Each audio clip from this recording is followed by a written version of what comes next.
Good day, Black Knight scholars. Mr. Deegan back in the D226 studios, reporting for D226 Vid Notes. It's 5-2. Let's get it out, and let's write down your learning target. I will understand the legacy of Napoleon and the Congress of Vienna in Europe. Here is Napoleon, the French military general turned emperor, and here is the meeting that picks up the pieces after Napoleon leaves the leadership. Here we go. First, where is Vienna, this city in Europe? Well, here's Britain. South of Britain is France. And boop, we go further east to the country of Austria. Within Austria is Vienna. Please label Vienna. And it's a city in the European country of Austria. Summary part 1. Napoleon's attempt to unify Europe under French domination was unsuccessful. He tried. Here he is on his famous white horse. He is leading the way, leading the troops. He almost unified all of Europe. Summary part 2. The Congress of Vienna attempted to restore, meaning bring back, Europe as it had been before the French Revolution and Napoleonic conquests. Conquests meaning invasions. Here is the meeting at Vienna. Napoleon's life. Let's talk about this man. Event number 1. In the 1790s, Napoleon gained a reputation as a strong military commander. He led a French army to victory, here he is, in Austria and Italy. Because of these wins, the French Empire gained much land.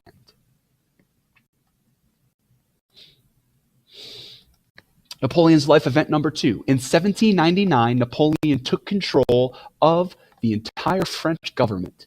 His title was First Consul. And here he is as the head of the government in his sleek-looking red outfit. Napoleon's life event number 3. Napoleon, in 1804, crowns himself Emperor of France. And here he is in the church called the Cathedral of Notre Dame in Paris, about to put that crown on his own head. Napoleon's life event number 4. In 1815, Napoleon loses his ruling power when he and his army lose to Britain at the Battle of Waterloo. And here is a sad, depressed Napoleon after losing. You see all of his friends and soldiers trying to say, it'll be okay, Napoleon, but he knows his time in power has come to an end. Napoleon's legacy. What is the thing you need to remember about him? Number 1, Napoleon was unsuccessful in his attempt to unify Europe under French domination. He almost did it. And by almost, I do mean almost. In purple and red, you see all of the areas that Napoleon conquered in Europe. The only 2 countries he did not conquer were Britain and Portugal. Britain and Portugal. His big fail, Napoleon's big fail, was Napoleon failed to take over Russia in 1812. He wanted this entire empire for himself, but he decided to invade in the winter. And look at what happens when that happens. The soldiers were freezing. They were not prepared for these conditions. Napoleon's legacy, number 2, the Napoleonic Code. And this book is his code, his set of rules that he writes as emperor. What did it do? It increased freedom of speech for people, and it eliminated the feudal system in France. There was no more rigid class structure that had the king and nobles above everyone else. So can a dictator also be good for people? It looks like Napoleon tried to do that. Legacy number 3, Napoleon awakened feelings of national pride and nationalism in France. Here he is as a young military leader saying, follow me, let's create a new country. Let's go. The Congress of Vienna. We move to this meeting. What was it? European monarchs, you see a group of the kings here, met to decide how to heal after Napoleon's conquests. Napoleon broke up a lot of Europe. How do you bring it back together? When was the Congress of Vienna? 1814 and 1815. The four major ideas of this meeting, the Congress of Vienna. One, the balance of power doctrine, set of beliefs. How can you make sure not one person has too much power in Europe like Napoleon did?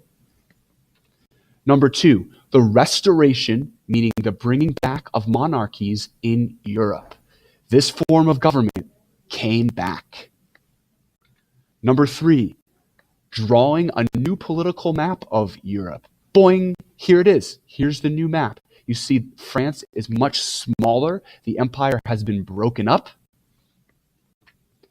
And four, two new political philosophies develop as a result of the Congress of Vienna.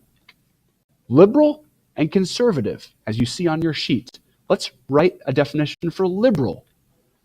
Middle class who wanted to limit the power of the monarchies were liberal, and liberals supported Enlightenment ideas. John Locke, Rousseau, Voltaire. The conservatives wanted, well, monarchies. They were wealthy landowners who supported monarchies. It was good for their living.